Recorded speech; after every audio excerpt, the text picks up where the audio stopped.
he was like, you know what? I'm not gonna tell people I'm trans, Right. and call it. This is a performing arts school. Right. This is the time for you to like let go Yeah. and just be who you are. Right. And I was afraid. I was so petrified of being judged.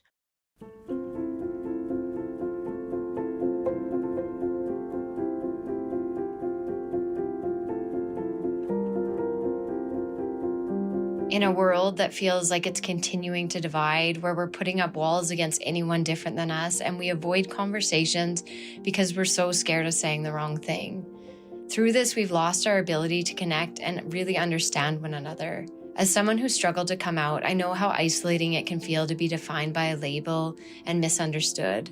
Last season, I sat down with incredible people, and in just an hour, I learned so much more about them and how we can truly support one another. The tools we uncovered were powerful, showing how vulnerability and listening can bring us together. There are so many more stories to tell, and I'm excited to dive deeper this season.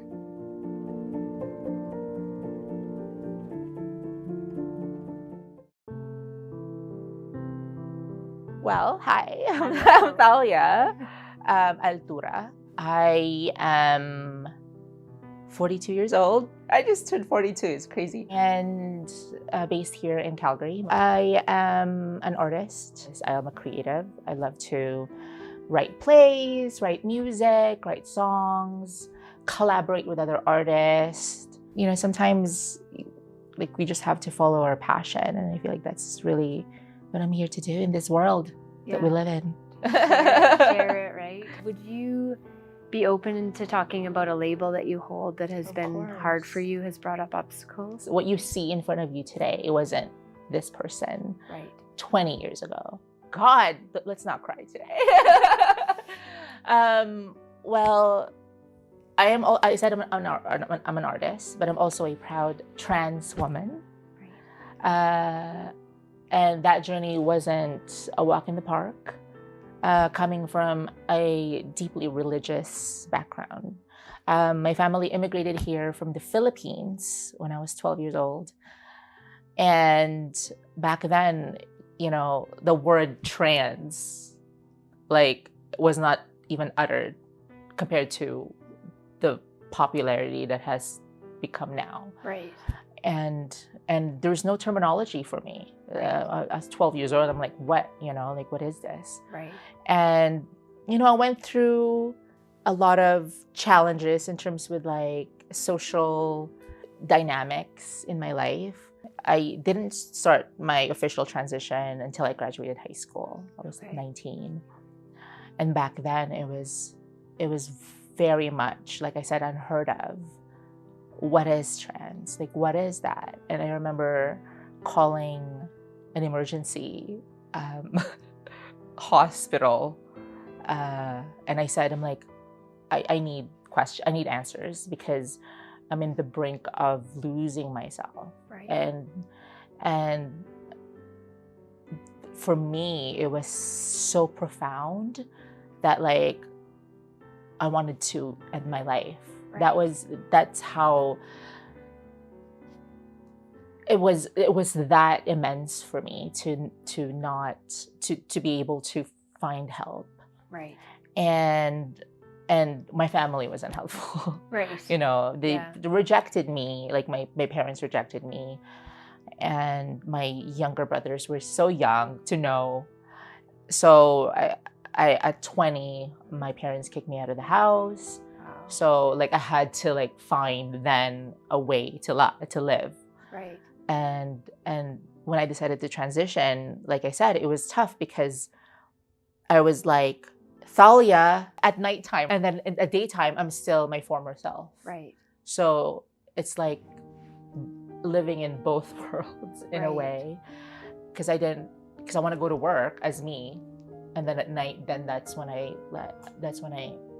try to feel who I am. Right. And that went on and on for years. I got an invitation to audition to Arizona State University's musical theater program. But it's such an interesting experience because that was the first time I got to be Thalia. Right. Like I had a suitcase full of Thalia outfits. Yeah. And then have like tiny like big hoodies so I can like look masculine a little bit, you know? So I went there to my audition, but then I was so conflicted. I was like, am I gonna go as Thalia for my audition or my former self? I decided to go with my former self because I was singing like musical theater, opera, and I prepared masculine songs, you know? Right. It was so interesting because obviously I was hiding so much of myself that it didn't feel authentic. Right. You know, no matter like you can practice technique, you can practice all of that, you know, gestures and expressions, but music is the language of the spirit.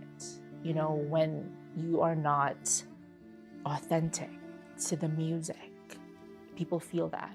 People feel uncomfortable. Yeah. You know, and lost. Right. And that was a great experience. Fast forward to like years after that, my family came around a couple of years later. Yeah.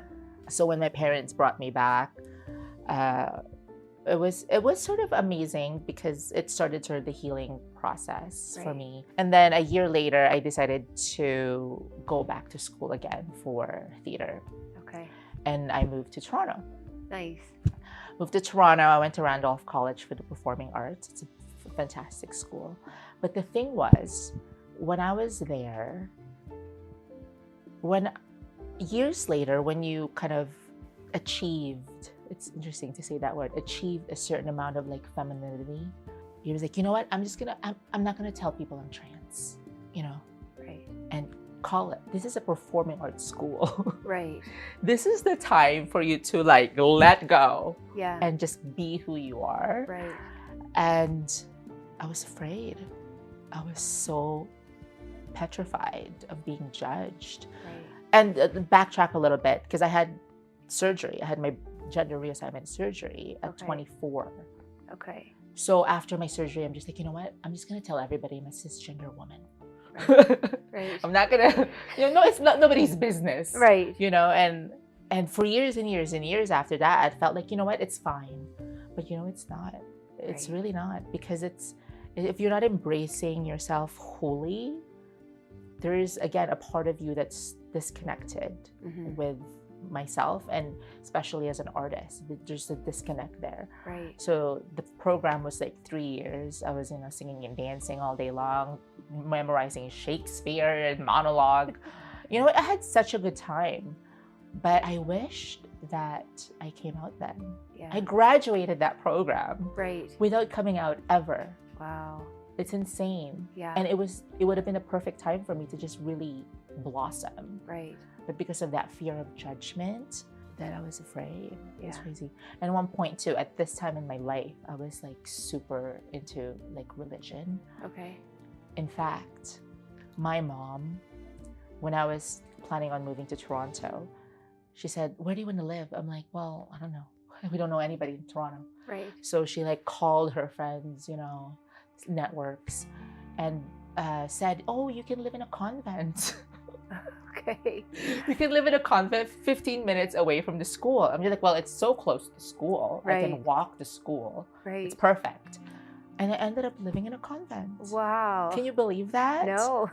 Like prayerful. Right. For 3 years of my life. Wow. With sisters. And I learned so much, you know, from being with them. Yeah. And that's why I will never lose sort of that spiritual side of me. And it's amazing that all of that, like all of that mind thing that you think people are judging you, people are gonna hate you. Yes. It's all here. Yeah. It's all here. I think the minute you start releasing that, and when you shed yourself of all of that shame and that guilt and that internalized transphobia, it's like nobody really hates and nobody really cares. Right. You really, at the end of the day. Yeah. So, but I wish that I've wished that I realized that earlier on. Right.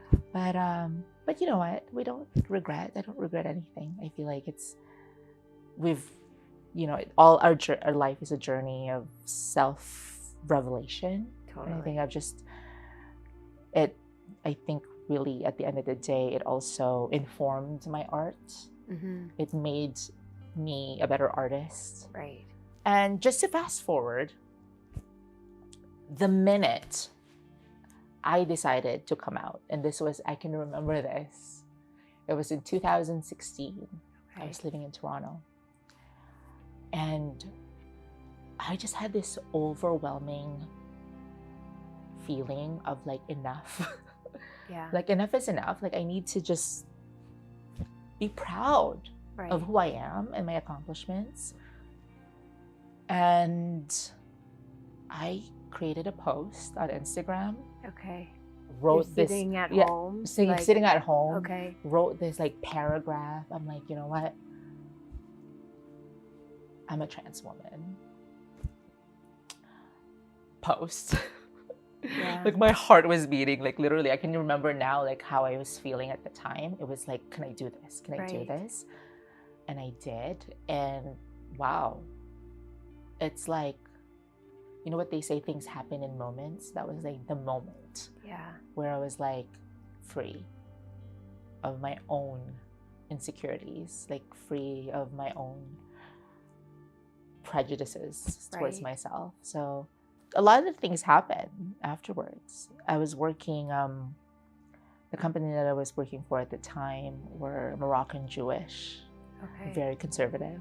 You know that they're not going to say to you that this is not their cup of tea, right? But they will show you. Okay. So it's like I was managing at one point like a big store, and then all of a sudden I was demoted. There's also a lot of good things that happened. You know, I started working with Factory Theatre in Toronto. I was one of the emerging artists that got to work with like amazing playwrights. Cool. And I workshopped new plays. I got to meet incredible artists that year. Yeah. So in a lot of ways, there's a lot of good things that happened. Yeah. Some bad things, but essentially really positive. Lots of people, I think, that don't know how it feels. I'd be curious for you to describe to them, like a lot of times during your life, you've talked about not being true to yourself. Yeah. And hiding parts of yourself. And what does that feel like? And how does that impact you? I mean, to describe it in the most like visceral way, I would have to say it's like drowning. Right. In a way. Yeah. But it's constant. You know, when you're always watching how you speak, like you're always like, oh my God, do I sound like a man? Yeah. You know, or you have this like notion that you walk past people and then you hear something, I'm like, oh my God, that's a man. Right. But it really doesn't exist. It didn't happen, but it's all in your head. Yeah. So you have this constant like anxiety around it. Right. Because you're always in a fight mode. Yeah. You know, it's like, you feel like people are caught. Yeah. Yeah.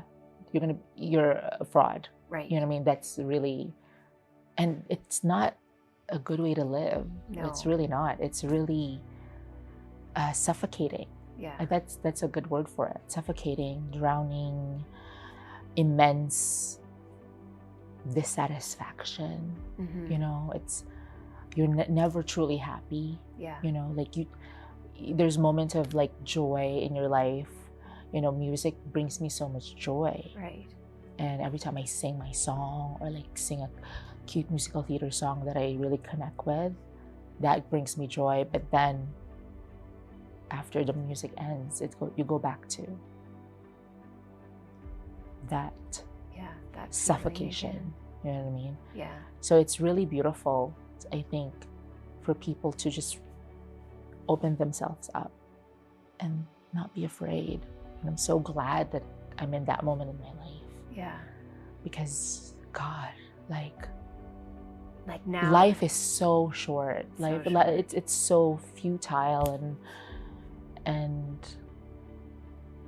I don't regret all the things that I've done in the past, like being afraid. Right. But it also, like I said, informed me as a person now. Totally. Knowing the fear, knowing the darkness, knowing all of that uncomfortable sensation in your body. Yeah.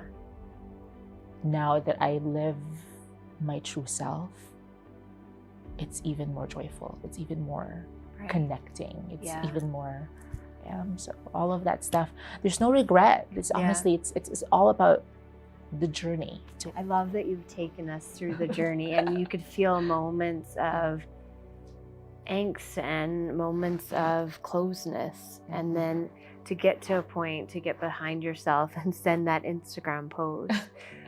Sometimes people ask, like, why do you feel the need to have to tell, right? And I would love if you're able to describe, and you kind of have, but describe the feeling before you sent that post and the feeling after you sent that post, and how you're able to live so differently. It takes a lot of courage. The moment before, just complete, utter fear.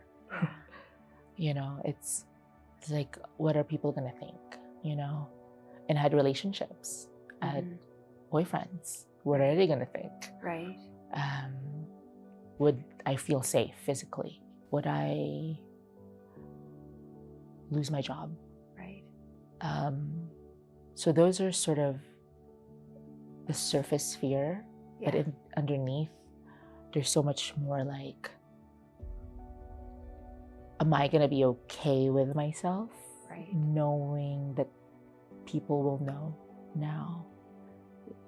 And I was trying to imagine myself on the other side of it. I was crying. There's not really, emotionally, it was cathartic, because it's the moment in time of my life that I've been waiting for. Right. Ever since I can remember. I was free of my own limitations. Right. It was very much probably the happiest day of my life. Yeah. And it's such an accomplishment. But that moment in time in my room in Toronto was, in my opinion, one of the most memorable life experiences for me. Yeah. Being in that room by myself, knowing myself, and freeing myself from the bondage of my conditioning was immense. And you no longer had to watch what you said or watch how you acted or like... Absolutely. It was like I started booking gigs. I started doing more things in the community. And then I came back to Calgary and I started working here. And then recently I had my first, I did a lot of community theater. Okay. This was my first professional theater gig for Theater Calgary. Wow. And I played Titania, Queen of the Fairies, for Midsummer Night's Dream. Right. And it was my most favorite play by Shakespeare. And I got to do that. Right. I got to do that as me. Right. Like fully me. Yeah. And I went to the audition room and just alive, like fully alive. And I feel like they felt that. It's for us to just realize our potential, in my opinion, like in my career anyways. It's moved forward my career. The moment I stopped the self-loathing and just being more vulnerable and just accepting authenticity. So I think that was a pivotal moment for me. So that's beautiful. And ever since then, like I said, just the trajectory of my life and my career has immensely improved. Right. You know, just by being authentic. Yeah. Like authenticity, simple word, but so hard to achieve. So hard. So For yeah, you being able to bring your full self. yes. And those fears are valid with jobs. Yes. Because within the trans community, that is unemployment and Of course. job and stuff. So for you probably knew these statistics and knew all of this, course, right? So very real fears to have. Yeah. But for you, being able to step into your authenticity has opened up these doors. So much. Right. You become real to people. Yeah. And people appreciate that. People really love when somebody is authentic. Right. Because it makes them feel like they can be who they are. Right. when Giving permission. When they are faced with somebody who's true to themselves. Right. So I think that's one of the biggest lessons for me, really. Yeah. For me, like coming out as a lesbian, I did it via text. I had like a list of everyone I had to tell, and I would cross off names as I told them, and it would take a lot. And then finally I hit a breaking point, and I'm like, I just have to tell. And and I don't know if you felt the same, but it sounds like it, the way I describe it to people, because people have asked, why do you need to say it, right? And I'm like, because when I was at work, I was so careful. I was watching what people were saying. Would they like me if? Oh, they told like a gay joke. I don't think they would like me if. They might not like me if, right? And we have such a strong desire to belong. Yes. That I totally agree. Didn't want to lose that. But the moment that text came out, I went and got a beer and a pizza, and I sat on the front steps, and I was nervous, but it felt good. But I felt like I could just be. I could finally be. In stillness. Yeah. Yeah. You can be still. Yeah. And I could be still at work, and I could be still here, and I could be still here without being like. It's amazing. Yeah. That reminded me of one of my, again, favorite professors in college. Yeah. But she said to me at one point, I hope you find the stillness that you're looking for. Wow.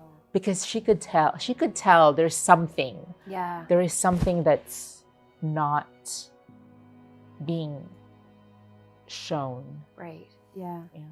I feel like too, for you, what's beautiful is the arts. Yeah. It feels like that has just been such a like lifesaver for It you. is. Like Oh my God. I wrote a song. It's called Rebels of Love. Okay. And this is the song that I literally wrote months after it came out. I wrote the song in 10 minutes, I think. Yeah. I was like, okay, this is a good chord. And then all of a sudden, when I figured out the chords, it's like words was coming out.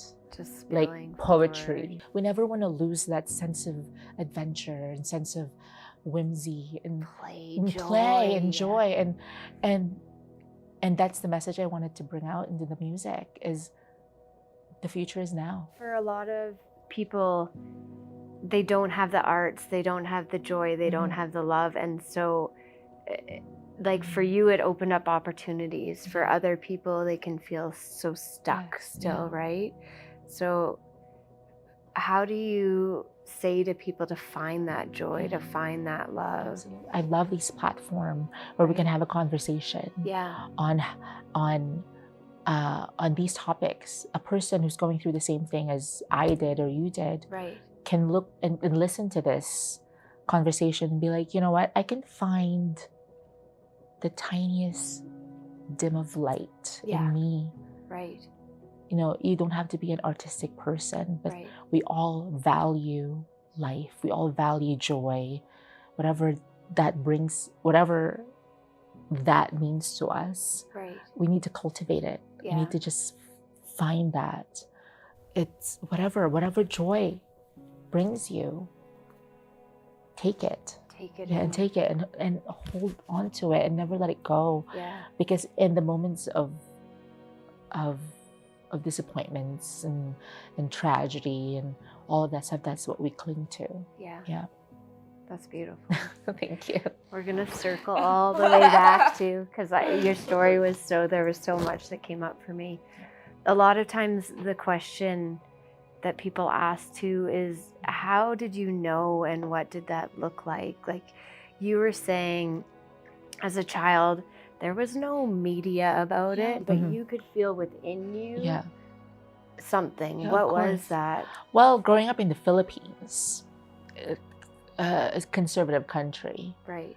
So at a very young age, I learned how to hide. Right. So it's a skill. Yeah.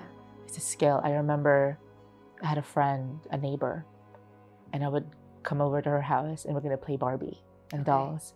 And I tell her, I'm like, please don't tell my parents. Right. And so that's a skill that I've learned at a very young age. Yeah.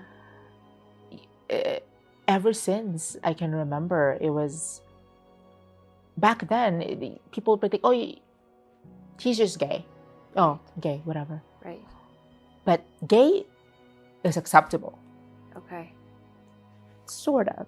Right. But trans is a completely different realm. Right. You know, if you wanted to change your gender, completely different realm. Right. Completely unacceptable. All I can say is that God. Yeah. I'm a very spiritual person, not religious anymore. Right. But I feel like I have a purpose, and I always cling to that. Like God protected me in a way. I'm gonna share this because why not? We're here. Yeah. I'm a survivor of childhood sexual abuse. Okay. It was hard for me to talk about this years ago, but now I've started the healing process from it. I feel like healing is a journey too. Yes. You can never be truly healed. No. I think you're healed when you die. You're dead. You know what I mean? That's That's it. So for No me, more time. no more time. So this is like, for me, I'll be healing for the rest of my life because I still get triggered every so often. Yeah. Bad things happen to good people all the time. Mm-hmm. What are we gonna do? You know, I think we just need to just move forward. And a part of it, like I said, backing is you have to just love yourself. Yeah. Begin with that. And then all of the nooks and crannies around authenticity, what happened, then you can navigate those things, heal from those things with an open heart. Yeah. So, and through that process, it's like, then we can truly love other people. How do you access joy? I guess this is destiny. I'm going back to that destiny. I have a purpose. I don't know. No one can tell you that but yourself. Right. I think ever since I was a child, I've always felt a little bit different than everybody else. Yeah. You know, I speak different. I walk different ever since I was a child. Yeah. And people always notice that in a negative way. Yeah. You know, they always like, what's wrong with you? You know? Right. And I think a part of me relish that in a way. Mm. I said to myself, yeah, I'm different. Okay. I've accepted that I'm different. Right. But I also, like, the spiritual side of me always informs me that I am guided, like divinely guided for a purpose. Yeah. You know, I've always like inspire the uninspired. Like, I've always said that to myself, you know what, if I can just inspire one person, I've done, that's my life. That's a purpose. That's my life, you know? Right. A lot of times people go through things that are awful and they turn towards the dark. Yeah. You manage to be able to hold on to something. I am so grateful for that. Right. I will never understand the connection. Yeah. But it's just always in me. And coming from a religious person to a more spiritual person now, it's even more stronger. Right. That connection. It's just peace. Yeah. You know? Peace within yourself that can never be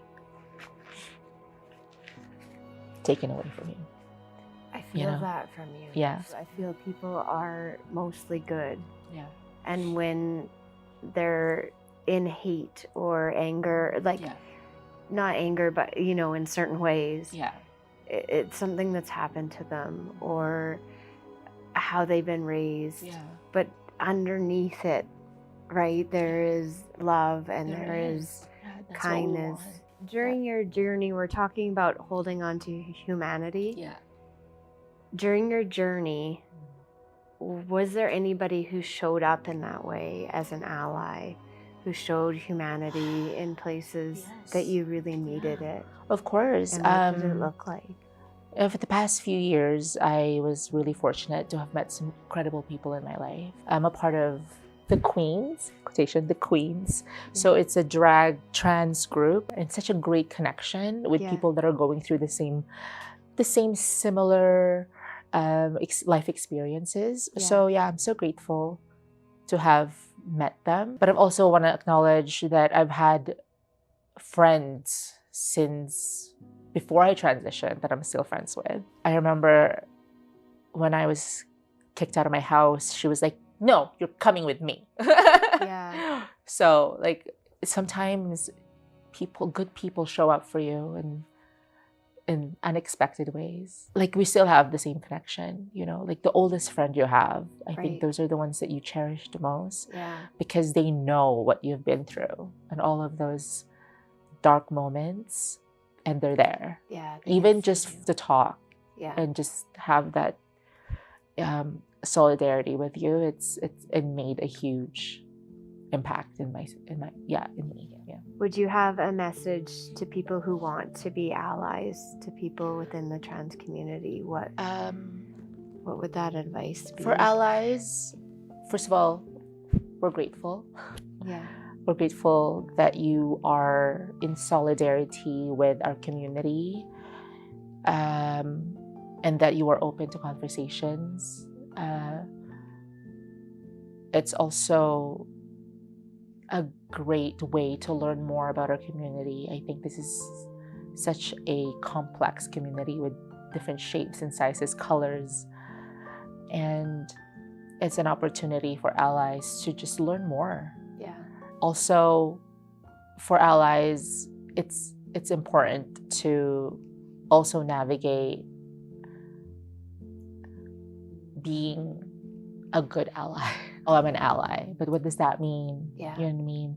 Like, what are the actions? You know, we can say that we are allies. We can say that we want to help, but actions speaks louder than words. We need to make sure that we are out there celebrating people that we love, celebrating them during Pride, celebrating them through our family gatherings, talking to our families, talking to our friends about them, not being ashamed of them, and just really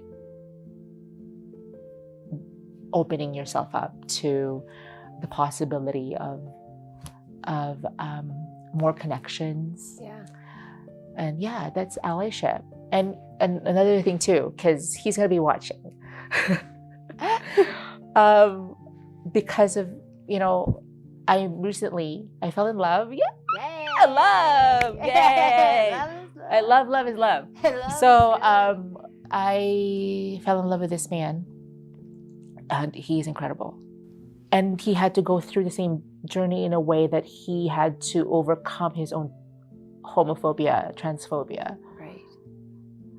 And he's still, it's a journey for him. And I love that he's so proud of me. He introduced me to his family. She's a trans woman, to his daughter, to his sister, to his close friends. And I'm like, you don't have to tell everybody.